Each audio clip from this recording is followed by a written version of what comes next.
ធ្វើបន់ធ្វើទានអីឲ្យខ្លួនឯងឲ្យហើយទៅណានឹងឯងចឹងរស់នៅ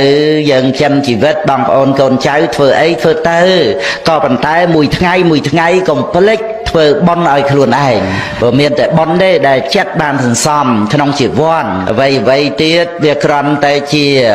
វត្ថុជាសម្បត្តិជាជីវិតជាលៀបជាយសត្រូវអស់ទៅដោយចិត្តអត់បានសន្សំទេអត់បានសន្សំ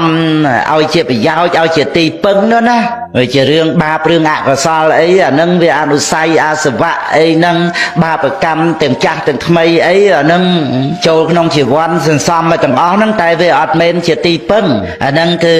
ត្រូវតែកុំសន្សំមិនបានជាប្រយោជន៍ហើយចង្រៃ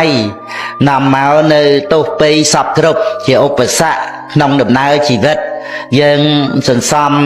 នៅធัวជាមិត្តក៏ណាធัวជាមិត្តមានសទ្ធាសតិរេអតបៈអញ្ចឹងទៅមានបញ្ញានឹងគឺបងប្អូនកូនចៅ